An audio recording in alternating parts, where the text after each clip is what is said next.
What is going on, everybody? Welcome back to Blitz Sports Media. My name is Ryan Lincoln. I'm here with Brady Penn and Dan Loya.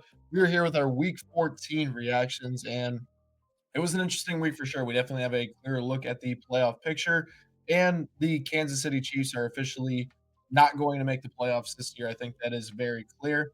I feel like it's safe to say I should start this show off based on where I sit in things, and there'll be a ton of people victory lapping, and there will be a ton of Patriots fans that who are too soft to admit this, but they need their egos filled because they have the greatest quarterback of all time. But they were a little nervous for a little bit there that Patrick Mahomes was coming, and they were starting to tweak, and they need a little bit of cope. I'm not saying you, Brady Penn, but I'm saying some of them Patriots fans are very, very soft and can't understand that it is nowhere close and it's never been close. And this is why, right? The Chiefs, the whole entire season, the execution has just been bad, right? They have never been able to get there and make those plays in a one score game, and it was the same thing tonight. And just this is the result. So I will say this with the offense, Patrick Mahomes, just an average football player this year at best, right? He just hasn't been consistently good. He's had moments at times, hasn't looked consistently good. And then today, it was basically everyone else that felt like besides Patrick Mahomes that was good in this one. I mean, I think they finished with 7 to 8 drops. I don't know if I'm exaggerating there, but it genuinely Noah Gray 2, Travis Kelsey 2, Rasheed Rice 2, uh, Tyquan Thornton for 50 yards. That's another one right there. They had so many drops in this one. The defense got cooked in the first half. Second half figured it out, but it's the same story as it's been the entire year. The Chiefs just don't know how to win a football game at this point. Best case scenario, they get an early draft pick next year, find a way to retool it. But there's a lot of problems with Kansas City, and it starts with the coaching staff, and they have to make some changes at this point. I mean, what they did today, the game changed in the second half when Andy Reid went for it on 4th and 1 at the 30-yard line and decided to run a pass play. That was by far the stupidest call I've ever seen in the entire season. And I'm going on a soapbox here, but the way the Chiefs have done things, it's worked really well through this point, and they have a great quarterback who's only 30 years old. Right? I don't want to absolutely say that this is the end all be all and everything that's happened in the past doesn't matter, but it's also safe to say the NFL is a year by year basis. The Chiefs just haven't had to look at a real level in the past few years because they've covered up a lot of their mistakes. Last year, they weren't really that good. They won a ton of games and close score games, and they just got blown out in the Super Bowl. The year before, their offense wasn't very good. They haven't had to look themselves really in the mirror until this season when they've really had these struggles and be like, you know what, something has to change. And I don't know if it's bringing in new life to the coaching staff from different trees, but this offense has become stale. They don't make adjustments like the modern day NFL has, and it's because they're just not good enough right now, and they need to make some changes. And everybody's going to be, as everybody will be on social media, that oh my God, Patrick Mahomes, he's so bad. He would never be good. He's not going to go down as one of the best quarterbacks in Stop, history. stop, There's stop. literally one year they'll finish 9-8 or 10-7. Right? No one ever talks about how Michael Jordan misses the playoffs to start his career. Uh, Tom Brady's missed the playoffs in his career. No one talks about that, right? The only thing that matters from this point on is that the Kansas City Chiefs, right, they're going to finish out this year. It's going to matter what happens in the offseason, right? It is a lot of different stuff to figure out how this is going to go, but right now and the way the current roster is trending, it is not looking great. And there's some moves that they already made in the offseason, like extending George Karloftis, extending Nick Bolton. Like those are bad moves that they're going to have to live with and work around. But the Chiefs have their work cut out for them, and a bunch of Patriots fans who are coping are going to have to figure out how they can live with themselves because they Wait, have a great how quarterback. are the Patriots coping? Listen, I can say this right now. Patriots fans have had nothing better to do over the last 3 seasons besides, oh my God, Patrick Mahomes is not very good at football. I need to go What talk. about this year? We don't have a competent team right now. That is basically what Patriots fans have What been about doing this year? over the last few seasons. Yes, and you guys have Drake May, and that's awesome. But the only thing that Patriots fans care about is protecting, Tom Brady's legacy. Oh my gosh, Patrick Mahomes is so close. The real NFL fans and real football fans, and Brady, you know this too. Nobody that's a real football person is even talking about Mahomes as the real GOAT with Tom Brady's accolades. That is all I will say. Uh, they got a lot of work to do. I will just say that. That is all I got to say on the All right. Chiefs. Right? They got a lot of work to do. Bad football team. bad execution the entire year. They need new people in that coaching staff as well. Just a bad situation overall. The Chiefs are beyond cooked. Yeah, well, first off, it's not completely over. Like there is still a Yeah, path for they're the not Chiefs, but eliminated.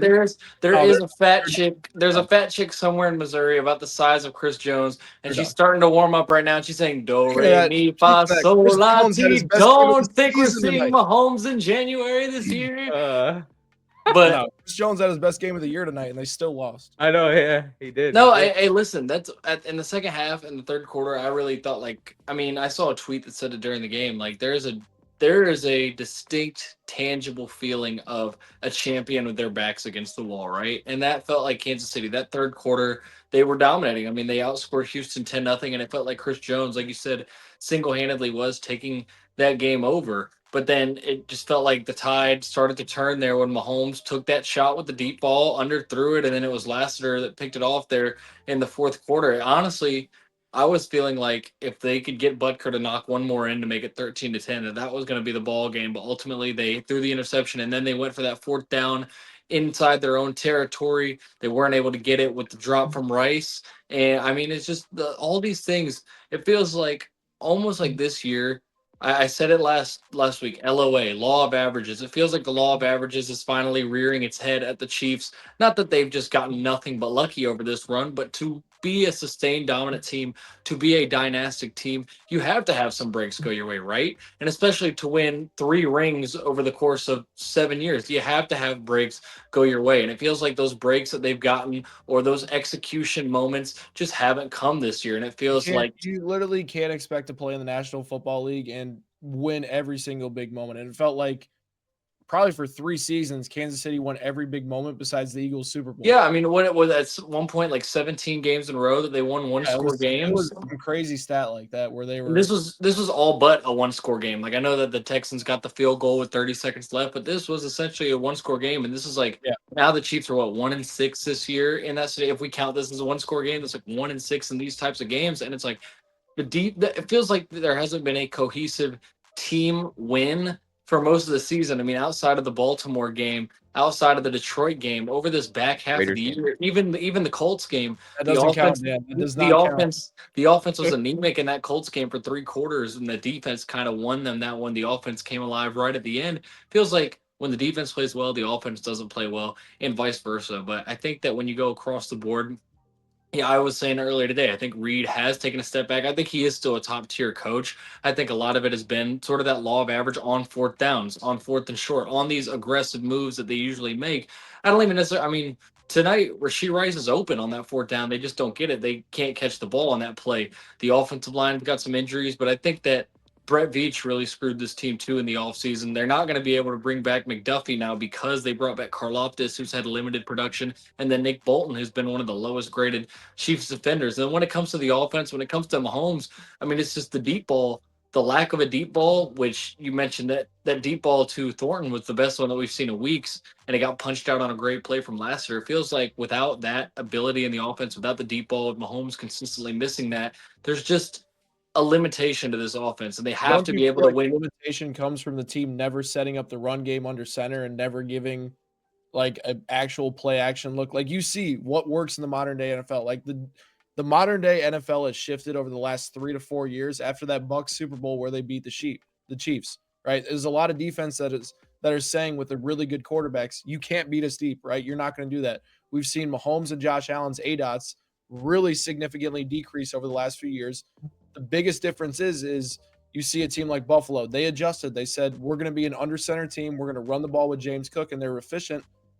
Where do you see the Chiefs do that? The Chiefs don't do that. Yeah, I mean, I feel like teams were giving the Chiefs too much respect for too long on that deep ball after Tyreek left. Not that Tyreek just completely made the offense, but it's fair to say he created a ton of that production on those downfield throws. And it felt like 2022, 2023, and even the first half or a majority of last year, teams still tried to play back because they were scared of they could get bit by that deep ball. They were scared to just play everything underneath. And it feels like after really the midway point of last year, especially in the Super Bowl, teams were just like, hey, if we can get solid pressure with 4 and just play everything intermediate to underneath, we can stop them. They can't beat us vertically. Our DBs are fast enough to run with their wide receivers. They don't have a game breaker down the field. And it feels like that's the number one thing that the Chiefs need to try to find, because they felt like they had found that with Xavier Worthy. And they haven't. I mean, that's just the truth. Xavier Worthy is not a good deep ball threat. And it feels like Reed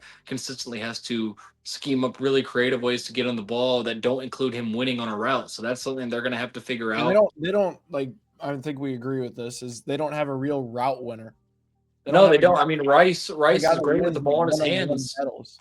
Yeah, like Rice, he's not a great release guy. He doesn't run great routes. He's got good hands. I know he dropped the ball tonight, but he's got good hands. He's And had some sneaky drops this year when he too. gets the ball in his hands, he can make something happen. But it's like you don't have that alpha guy to go and win. And there's not really anything that this team does at an elite level right now rushing the passer. Wouldn't say that. I mean, if anything, it's their coverage unit.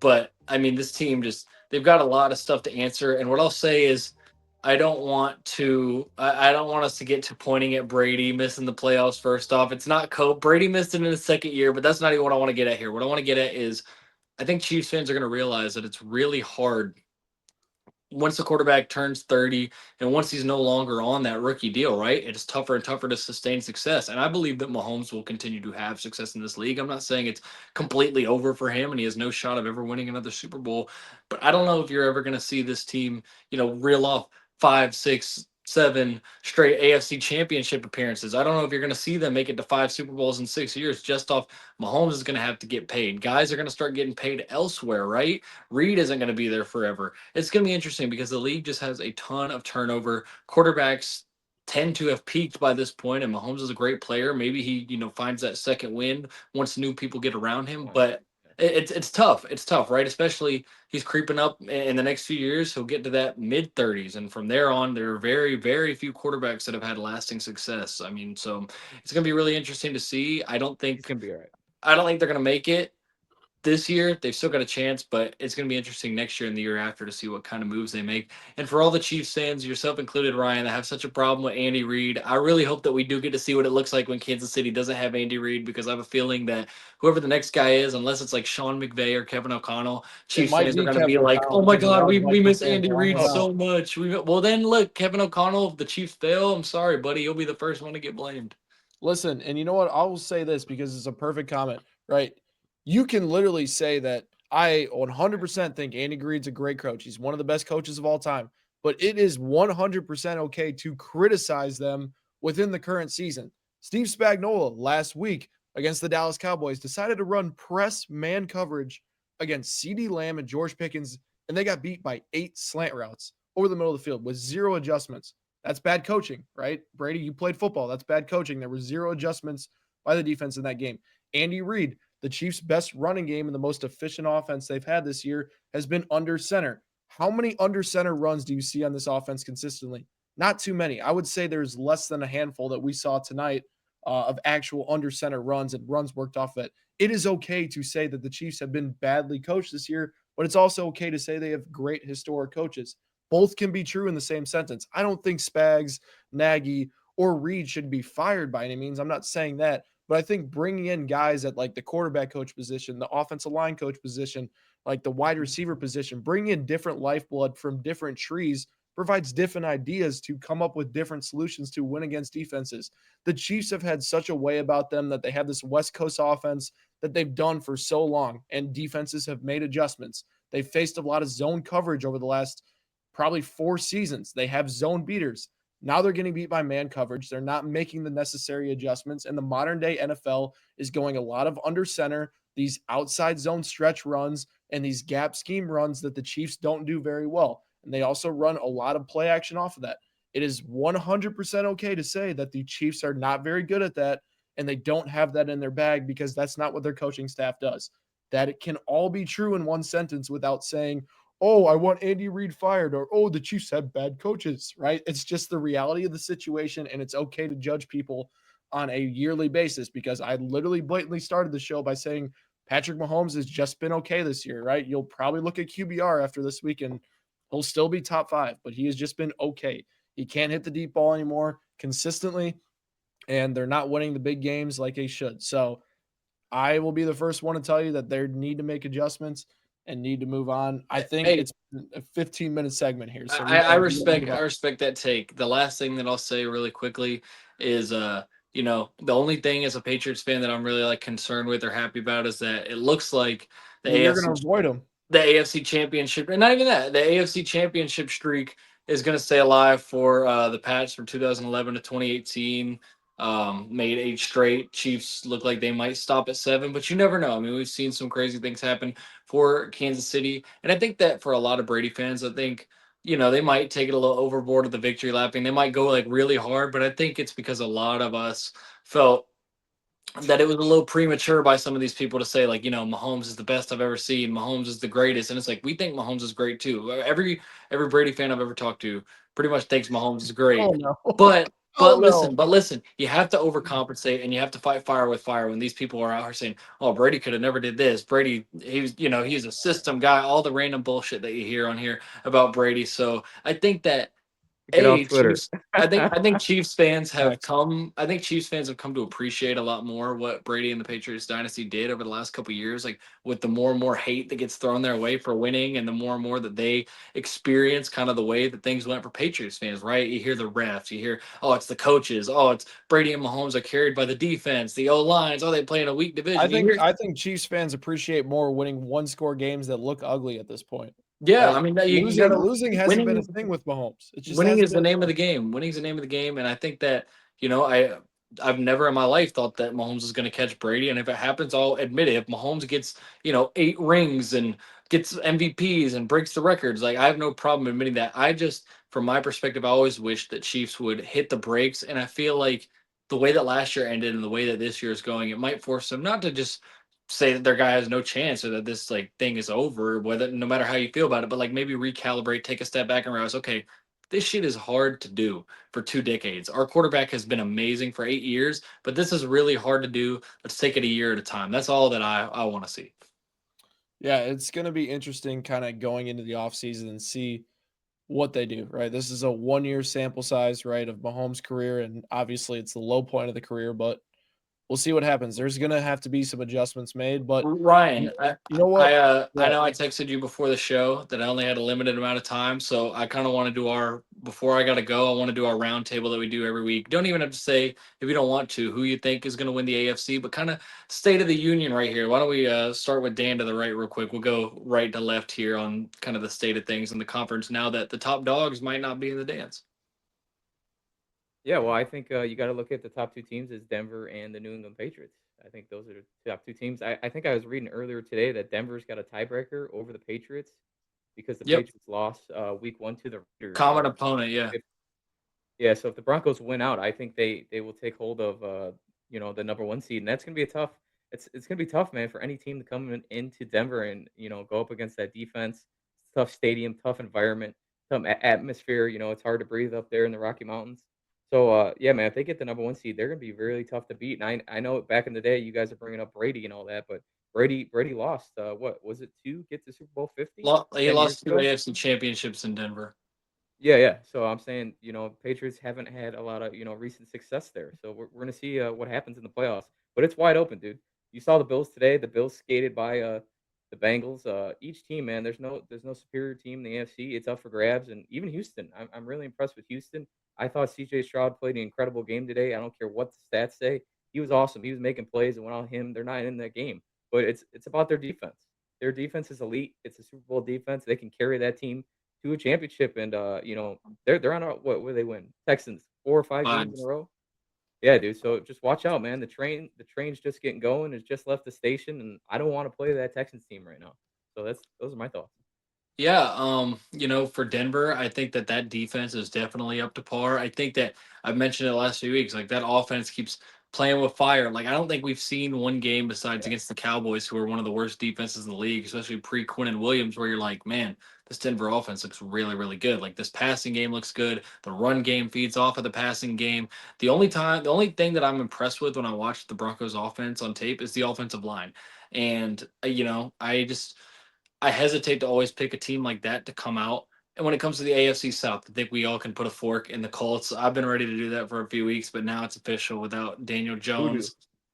Texans, it's same thing with the offense. I don't know if this offense is championship level. And then the Jags, I think we can all agree, like Jags are a really fun team. They're a really young team, and Liam Cohen's a great coach, but I don't think they're in the position where any of us are expecting them to end up in Levi Stadium in February. And then you look at the AFC North, that's just a big mess. Bengals are out of it, even though they gave it their best shot in Buffalo today. Do we really think that the Steelers or Ravens can make the Super Bowl? I don't think so. So to me, No. I think that the winner of the AFC, I'm ready. The winner of the AFC is coming out of the AFC East. I think it's either going to be New England or Buffalo. And I'm really excited to see this matchup for the second time in Gillette on Sunday. I saw Buffalo opens up as a 1.5 favorite on the road. But I mean, I think Josh Allen has just been phenomenal this year. He's not going to win the MVP again. They're probably not going to win the East, even if they win this game in Foxborough. But Allen is the type of quarterback that can take this team, especially if Mahomes isn't in the way. That's been their kryptonite, right? Is Mahomes and the Chiefs. They're Mahomes. 0-4 against them in the playoffs. If these guys are out of there, I mean, I don't think when you factor in experience, there's no excuse for the Bills to not win the AFC. But the reason that they might not is the Patriots, and it's because Drake May is on a similar plane of quarterback on that very short list. This year there's Allen, May, and Stafford. I think we can all agree those have been the three best across the league in whatever order you want to put them. This defense looks really, really good. Mike Vrabel is a playoff tested coach, and even though they're less experienced and they're younger, I feel like the talent level is pretty on par. So that's going to be my take with the AFC is that the winner of the conference is coming out of the East, whether it's out of Foxborough or Orchard Park. It's going to be the Buffalo Bills. I Oh, I'm not even going to hesitate with that right now. I Ryan's a think big it's going to be quarterback guy. Buffalo. I think it's going to be Buffalo. There's something about like the way this season's going, and I know like I've had my question marks about Buffalo. They're like, I mean, you could even see it today. Like they had their signs of weakness against Cincinnati, and they were losing that game. That's what I'm But scared of is that defense. Like, Yeah, they're not a like good team. you're scared of the defense, but like this team just finds ways to win right now. Like they're finding ugly ways to win these games that like right now they're kind of sitting at a point where the regular season, right, just doesn't mean much to them at this point, right? They're kind of locked into the 5 seed, right? They're kind of going to cruise out the rest of the season. They're going to try to get healthy down the stretch, right? With Buffalo, they're going to play the winner of the AFC North. Not a great matchup for the AFC North team. I think Buffalo should be good there, right? You move on to that, right? We'll see what Lamar happens. revenge game is going to be crazy. We'll see what happens. Like they could play the Patriots in round 1 if they're the 1 Right. seed, or they could get like a Denver or the AFC South team right there. But like I think this is the year we get a Buffalo like Super Bowl appearance. Like the Chiefs are not in the way of them anymore. Um and like they're finding ways to win for it feels like the first time in like the Josh Allen era that are just unexplainable and it doesn't make sense at times. Like Buffalo today, like crazy turnovers at the end of the defense. They find ways to win that game, right? There's times where Buffalo is not super impressive on paper. And I'm not saying Buffalo is going to win the Super Bowl, right? I still think probably an NFC team takes that crown and wins it. I think the NFC's just been more impressive overall. I mean, the Rams, talk about them later. My goodness, they looked great on offense today after a dud last week. But the Bills, like it just feels like this is a year. They have a ground game, right? Josh Allen, whenever you need him, seems like he makes a play. The play to Khalil Shakir today was disgusting, right? Rolls out to the right side, makes a defender miss the defender's back, and he just finds it over the back shoulder. Like that was an insane play. Even if they don't have the pass catchers, they have the offense to get going, and Josh Allen's going to make the plays when they matter. I think the New England matchup's interesting. I don't think that if they do match up, New England's best case scenario is that they lose this one. Because I think if New England beats them twice, Buffalo wins the third one. It's It's hard to beat impossible a to team win three twice. times, pretty much. I agree Possible. with that. So it makes it interesting heading into that one. But like Josh Allen's going to be the best quarterback in the AFC in the playoffs if Mahomes is out of it. You're taking Josh Allen. It's still a quarterback driven league. And when it gets to the postseason, and I know Dan disagrees with this, it's about the hot Yeah, I teams, do. who's going. No, But I'm just a team. the best quarterbacks always go the farthest in the playoffs. And it's only been 1 year in all of our lifetimes where we've seen that. And it was like Blake Bortles, Nick Foles, Case Keenum, and Tom Brady. And there was still Yeah, one hey, great Jalen quarterback. Hurts and Brock 2018. Purdy. Yeah. So like we're gonna see one great quarterback make it far. And I think it's gonna be Josh Allen on the AFC side of things. So I am riding out with Allen, I but like I it, do though. want I to like talk it. about the AFC South and the Jacksonville Jaguars had an impressive win. I know you guys talked about it, but Daniel Jones out for the year. Is it time to put a fork in the Colts, like Brady said? And the Jacksonville Jaguars are Houston Texans. Who you guys taking to win the division? I'm going with the Jags. They split with the Texans, and they have, I think, just a slightly easier schedule the rest of the way. I think the Texans are the better team, and I think that if one of them is more likely to win a playoff game, it's the Texans. But I think the Jags hold on to the South Division title. Dan? I got Houston. Yeah, I got Houston, man. I like their defense more. They I forget off the top of my head. I don't remember D'Amico Ryan's record against divisional opponents, but I think he's like 18-2 or 20-2. There's some stat I said last week. I forget off the top of my head. But dude, I trust Houston, man. They've been in the playoffs. Last year, a couple years in a row. CJ Stroud's been playing really well in that defense, man. I'm a big believer in defense wins championships, and they're playing really well right now. They just beat the Chiefs on the road, and that's very impressive. I don't care how quote unquote bad the Chiefs are this year. It's still tough to do, and they pulled out a victory today. So I'm impressed. I've been a big believer in that defense all year. I've been trying to say it that they're a legit team, a great secondary, and I like them. I think they're a little more battle tested. And Trevor Lawrence is always good for one or two mistakes a game, and the Texans are will definitely be a team to capitalize on those mistakes. Yeah, I'm not a big Trevor Lawrence believer, don't get me wrong, but I just think the schedule is significantly easier. It feels like, schedule is playing a big role in AFC seeding this year for sure. I think that Jacksonville has the favorite, road to have that division title. Houston still has some tough games left on their schedule. And while this is a massive win for Houston, they're on this winning streak, still feels like they have a lot of question marks going forward, heading into, some of these meaningful games down the stretch. Their defense, them and the Broncos, like I was talking about this with my boys today, right? They are two teams that genuinely feel like they have two of the best defenses I've seen in the last 5 years. Those defenses are unbelievable, and they're just playing in the same season, right? But on the offensive side of the ball, you saw it today. Texans offense in the first half, you could say they look like a pretty good offense. In the second half, they completely disappeared. And if it wasn't for Blitzing. Andy Reid not getting that fourth one and one right there, That's right? different. Maybe we're looking at a different game, right? And Houston's offense never gets that momentum on a short field. So I think Houston's offense scares me a little bit. I'm not saying I'm confident in Trevor Lawrence like down the stretch. And, I've had my criticisms of Lawrence here on this podcast, but I think that the schedule definitely plays a role in how these teams are. And they got a 1 game bump on them right now already. So they have a little bit of advantage. And I don't want to like say Jacksonville's a bad team. They don't deserve to be there. They have a lot of playmakers, and their defense clearly is very opportunistic every single week, and they have a great run defense. Right? They're not a bad team at all. I'm just saying I think the schedule does play a factor. Houston's a little bit inconsistent on offense, and I do think they drop a game or two here down the stretch that could be meaningful in that division race. But on the NFC side of things, it's frisky, right? The NFC North, massive game for the watch party today. Bears and Packers, right? Brady, you watched this game. What were your thoughts on that? And the Yeah, Bears, they were right there. They were right there. yeah, I'll put a bow on my appearance for tonight with my thoughts on this one because I got to run in just a minute. But I feel like Green Bay, I feel like for most of this game was pretty apparent that they were the better team. Chicago got really hot there in the third quarter and tried to make a run at it.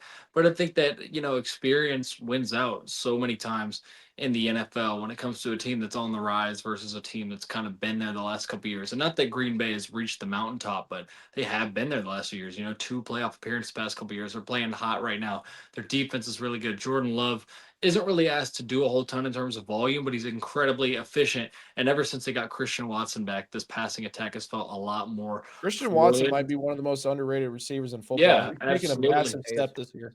Absolutely. So I think that, at this point, Green Bay, like they've got an outside shot at trying to track down LA for that 1 seed. But for my personal rooting interest, I'd love to see Green Bay go into Mile High and win next weekend. That's going to be a really, really good game. It's two really good pass rushes, two really good defenses going at it. And I think kind of similar offenses, although Green Bay is more efficient. I think both of them kind of lack a ton of explosive playability and they're kind of just chain moving offenses. So it'll be really interesting. LaFleur and Peyton are really similar coaches. So I think that a couple weeks back, I said on the show that Green Bay was going to end up winning the North. And obviously, I'm still sticking by that. I think I saw it was like a 65% chance for them to win the North after the win today. And now it becomes interesting with the Lions winning on Thursday, Bears losing today. They've still got some matchups left ahead of or a matchup left ahead of them. Detroit obviously spanked Chicago around in week 2. So that's going to be a big matchup when it comes to playoff implications. So I'm impressed with Green Bay. They're going to be really tough to beat in January if they can get all their games or all but one in Lambeau. And for Chicago, they're still in a decent spot. You gotta finish all the month strong. Dan, what are your thoughts? Yeah, I thought overall it was a solid game. The Bears took a little bit to get going, but I think the Packers showed that they're the better team. I mean, I don't know. I think we all both thought that the Packers have a better roster. There's no question that the spread was 6.5 for a reason. Coming into the season, the Green Bay Packers have a Super Bowl team, Super Bowl roster. They traded 2 first-round picks for Mika Parsons for a reason, man. They're ready. They got a quarterback, a 27-year-old. Packers won a Super Bowl with a quarterback that's 27 twice in their franchise history. They got their minds set on the big game. So it showed today. They pulled out a one score victory against a division rival. I like Green Bay. I think next week against Denver is a perfect matchup for Green Bay. Denver likes to blitz and play man to man, and that's what Jordan Love excels at. So I wouldn't be surprised if the Packers pull out a victory. We're 7 days out, but I wouldn't be surprised if they won that game. Overall, Packers played well. Christian Watson totally changes that offense. He's a weapon. What, 2 touchdowns today? Very impressive. And then on the flip side, Caleb took a little bit to get going. His constant completion percentage and inaccuracy You want to issues. hear a funny You know, joke, Dan, real quick while you're saying that? Is yeah, go ahead. the Blitz parlay today had Caleb Williams .5 passing yards. It took him 7 attempts to get there, I think is what it was. Yeah, well, he had like 2 yards like for a while, right? Yeah, Or it maybe was it it was a was couple. crazy. All right, so the funny thing is every time Caleb scrambles and he throws it out of bounds, I always think of you because you always bring that up. You're like, oh, how many sound people did he take out today? So he does it. It seems like he does it a lot. I noticed today, the Chicago Bears really wanted to do a lot of play action boots and get the pocket moving, but the Packers were right on top of it. Even that last play of the game, the Packers were on it, dude. And Caleb, saw the tight end late in the end zone, and he ended up throwing an interception. Overall, the Bears are kind of like the Patriots, is that in that they both got coming into this week, what they're number one seeds in their conference. They're both kind of a year ahead. We both didn't think these teams were going to be this good this early, and I think that showed. The Bears are still a few pieces away to be truly contenders in the NFC, and I thought today showed it. But it just shows, they're on the right track. They got good coaching staff. Overall, they got the good nucleus going. They're starting to build, but they're still a year away, in my opinion. Yeah, listen, I'll say this. I thought Ben Johnson got like Derek mentioned, a little bit too cute in general today. It felt like the way they started this game was way too play action centric instead of just doing what they do best, which is run the ball, right? When they ran the ball today, they had a lot of success against Green Bay. And that was the matchup I wanted to target heading into this game was I thought Chicago was going to be able to run the ball consistently against this Green Bay defense. And they did in the second half. They moved the ball well, running the football and then working off of that. And Caleb made some nice throws there. But in the first half, it was so pass heavy in the game plan that they never got into a rhythm. And Green Bay wasn't great coming out of the game on offense, but they did just enough to take a nice lead. And they kind of were in cruise control at times throughout that game. I thought that, Brady mentioned Christian Watson. Like, that's the guy I'm most impressed with coming out of this one. Like, since his return to this offense, they've unlocked a new level in their passing game, and they've been much more consistent. The 2 long touchdowns he's had today. The thing is as well, like he's always been a deep threat, but they're utilizing him more underneath and big Crossers, yeah. chain moving situations. Like his route tree has increased. He's just been very good this year, and it's been a nice surprise in general. I thought Christian Watson was probably just a wide receiver 3 deep threat in the NFL, but he looks really good this year. And I'm not saying he's going to be one of the best players in football, high end wide receiver 1 guys, but he's definitely a really good player. And I think the matchup next week against Green Bay and Denver is interesting. Like these are 2 teams that seem like they play up to their competition and play down to their competition on a weekly basis. So I'm not sure where I'm going to go with that one, but this is a massive hit to the Bears' chances to win the division. And, Brady mentions that Lions matchup. There's no guarantee the Bears make the playoffs, right? This is a team that's beat up on a lot of teams Yeah, that have been pretty NFC loaded. mediocre this season. They had a big highlight win against Philadelphia, but the Browns next week, I know they lost to the Titans. That defense is no joke. That's going to be a tough, gritty game. They got the 49ers still left in their schedule. They got the Packers still, and they also have the Lions still. That's a tough 4-game stretch for a lot of teams against some really good defenses when Caleb Williams has been inconsistent the entire season. I would like to see them get a little bit more in rhythm in the passing game. And I think Ben Johnson is trying his best to give Caleb some layups in this offense, but it seems like they're just not hitting at a consistent enough level for Caleb to continue to get going. He just needs to be more accurate. He needs to be more consistent. And I don't know if you guys noticed this, but why does Caleb Williams, he seems like he has no field awareness every time he slides before the first down. Every time he's just like 2 yards short. He's whipping the ball out of bounds. It feels like he's got the worst situational awareness in I just think football. he's kind of mediocre, kind of middle of the pack right now. Like that's the basic answer I have. I will say though, he did show some really good highs today. The throws he had on that touchdown drive and the touchdown pass he had, those were elite. The throw down the sideline, elite. Throw in the end zone, elite. Besides that, I mean, it was pretty mediocre, bad game for Caleb, and it wasn't looking too great. So, like, I think the Packers win this division. I'm still sticking with that. I think the Bears and the Lions, it's an interesting test, right? The Lions got a lot of holes on defense, but that offense has a ton of talent, and Jahmyr Gibbs is a different type of threat out of the backfield. But Chicago, tough schedule, but I think it's going to come down to Lions versus Bears last week of the regular season. It might be a one-game bump for Chicago in that race, but the Lions already have a one-game lead on the Bears with their win earlier on this year. If they win that game, they're in. They lose, they're out. So if you're looking for a Week 18 game you might want to pay attention to, it's already brewing right now at Chicago versus Detroit for the 7th seed in the NFC. I feel like that's a matchup that we're going to watch. Brady, appreciate you Yes, coming sir. on the episode tonight. And we will catch you next Sunday. Yes, sir. I'll see y'all boys later. See ya. Super. All right, Dan. I do want to talk about the Los Angeles Rams. Massive Hey, bounce back. right game. here, dude, right here. Massive bounce back Crazy, game. What were man. your thoughts? Mhm. Yeah, dude, it was a story of the LA Rams, dude. They came into town and just completely routed the Arizona Cardinals today. They put to bed anything that anybody was worried about, like, oh, the Rams are overrated or Stafford's not MVP or whatever they're talking about online. If you watch tape, this team's legit, dude. The Rams are one of the best teams in the NFC, and they proved that today. They did whatever they wanted to against Arizona. I believe they had over 530 total yards. Yeah, they were Let really me good. Let's just say that. yeah, 530 total yards. In the first half, they had the ball 4 possessions. They scored on all 4 of them. Arizona couldn't stop anything, dude. It was just a total butt whooping, and just like we talked about on the preview show, Jonathan Gannon now is 0-5 versus the NFC West, and in those games, the Cardinals have a negative 73-point differential.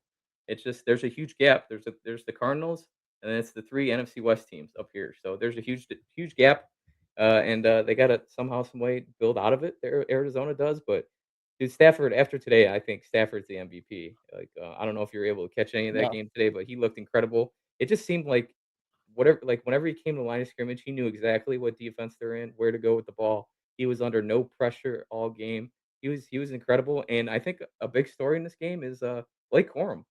I really like Blake Corum coming out, and they're starting to like split touches, him and Kyron Williams, and I believe it was his career high in rushing today, Blake Corum. So shout out to him. What do you have? 140 something? He's impressive, man. I He had really a nice liked him day, in yeah. Michigan. I really liked him. Yeah, he had 128, 10 average. He's had limited touches, but he's been very effective in Dude, limited touches this year, the yeah, entire dude. year. The Rams might have unlocked something. That's what's scary, dude. If like in the playoffs, it's like baseball. Me and you are baseball fans. In the playoffs, it's a completely different game. You got to be able to run the ball in that playoff bracket. And if the Rams start doing this, it's going to be dangerous to defend them. You got to worry about 2 running backs now, and then an MVP quarterback Stafford, and then you got 2 wide receivers out wide, Puka and Devontae. Yeah, it's gonna be tough to beat this team. So those are my impressions. Yeah, and I'm sticking with this take. Like the Rams, the best way to beat them is them beating themselves, right? Feels like every time I see the Rams lose this season, they're just struggling of getting out of their own way, right? Stafford fumbles that ball last week in they're in a field goal situation where they can go take a lead with a Yeah, touchdown there, right? It was earlier on against Philly, like missed field goals where they had like I think over a 90% chance to win that game at one point. And their other losses this season, it just felt like they were in their own way.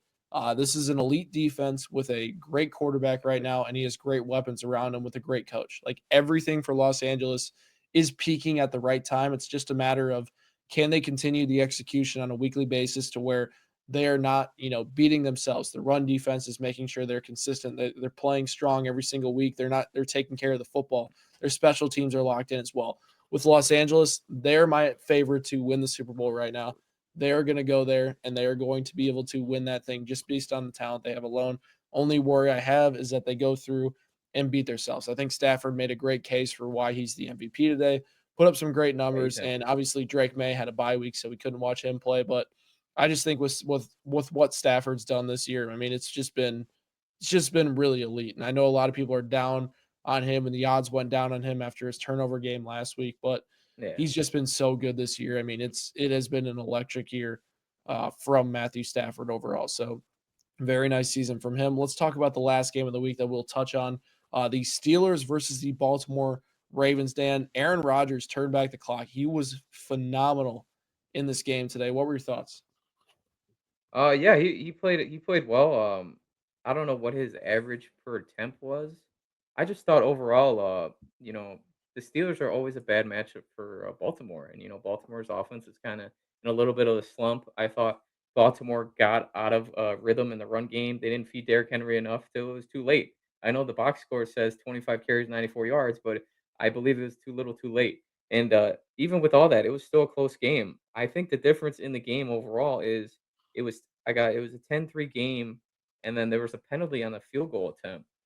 At some point, I thought I wrote it down, but there was like a penalty Baltimore did. They hit the line long snapper on a field goal attempt, and that was 15 yards. They give Pittsburgh new life, and Pittsburgh ended up scoring a touchdown. They were up 17-3 at one point in the game. And that was the difference. What they win? 5 points. So overall, I mean, I thought the Pitts sorry, Baltimore Ravens made too many mistakes. They were flagged in key situations. You had that pass to Isaiah Likely. They called back in the end zone. I don't know if you caught that. That was kind of a toss up. I mean, it looked like he caught it. They didn't get the call. They got another chance, and they still didn't get it. So overall, Pittsburgh they ran a lot of screens today. That's why I don't know if it was more Aaron Rodgers. He did play well, but he it was a lot of dump offs. And like Jalen Warren took a screen to the house. I thought Aaron Rodgers, I did put my notes, it kinda remind me of, the Bengals game because he was way too comfortable back there. There's no pass rush for the Baltimore. So, he's once he gets comfortable, he starts running. He ran for a touchdown. He did his senior discount double check today, Yeah, that and then was he fire. started rolling. Yeah, he's still rolling out and then making plays. So once he gets too comfortable, he's not gonna be afraid to get hit, and then he he starts to light you up.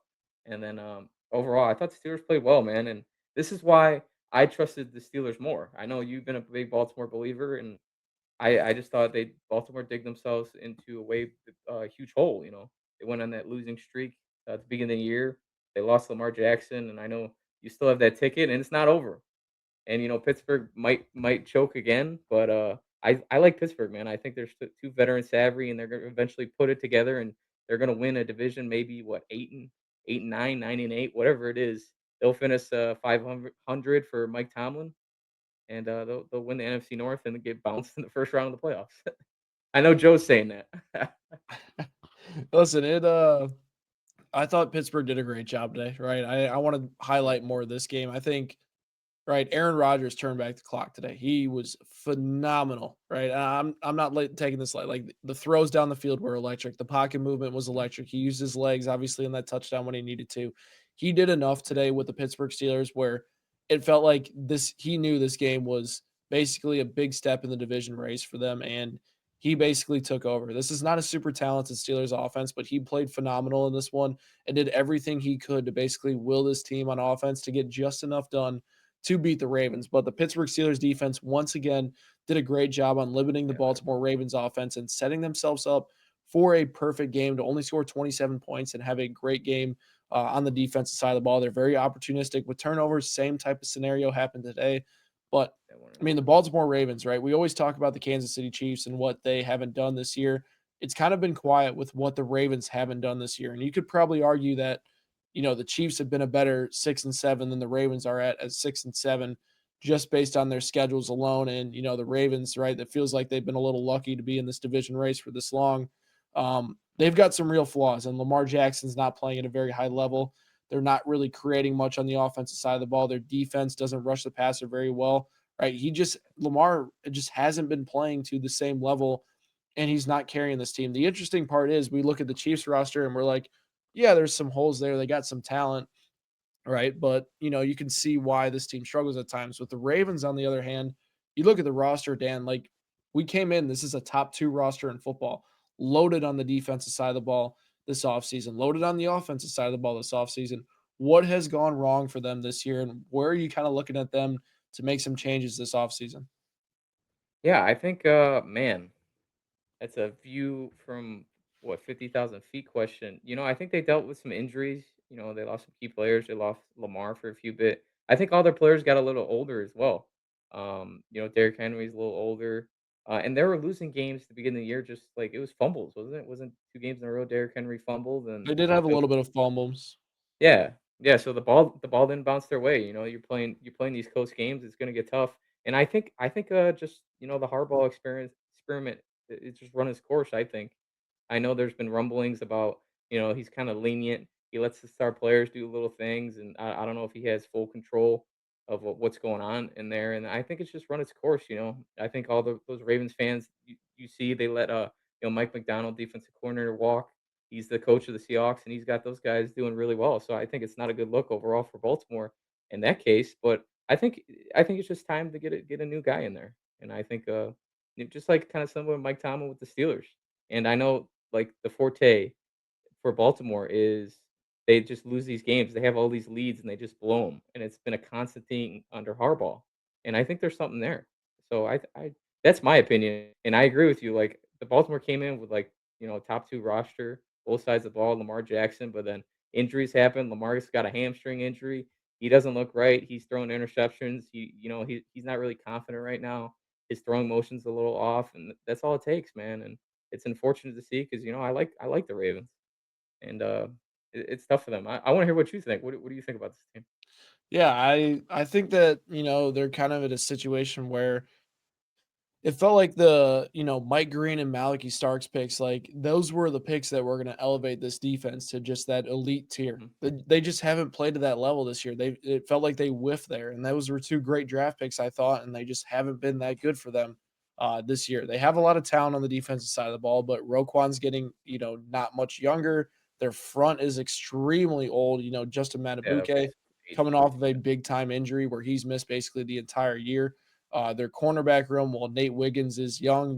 Marlon Humphrey's older, right? Their defense is just at a weird stage, right? They don't have young pass rushers that are really good right now, and they try to replace that with Mike Green. So defensively, it feels like they have a lot of these vets, kind of like the Steelers, right? And you see the Steelers have these spike weeks and these really bad weeks. It kind of feels like they're at that point right now on the defensive side of the ball, right? Their offense has just not been as good this year. And obviously, the kryptonite to Lamar's entire career is you just make him pass, right? If you can shut down Lamar Jackson's legs, then you are in a good spot. And Lamar just hasn't been running as much because of his Yeah, injury, and it's affected him. And he's just not like the biggest knock on Lamar's entire career is he's just not been that great of a passer if you just let him sit from the pocket and do his thing. So they're kind of getting to that point right now where they're very beatable with what they're running. I do think that in the offseason, they're going to be in a tough spot just based on their cap situation alone.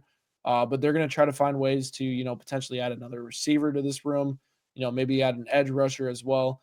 They're not far off, right? It feels like, Kansas City are 2 teams that probably bounce back next year and have a return year. Uh, but it also feels like, they do have some question marks. They do need to make some changes. I don't think Harbaugh gets fired this year, but I do think the rumblings start. And if he has another bad year on top of that, then it could be the end for Harbaugh. But there should be some changes ultimately in Baltimore that'll be very impactful for them overall. All in all, though, week 14, it's a crazy week. Playoff race is finally settling in, Dan. We really appreciate you guys tuning into this episode of the Blitz Angle. Make sure you drop a comment down below of all your, hot takes, whatever it is for week 14. I Hit want to that hear him. I want subscribe to hear him. button.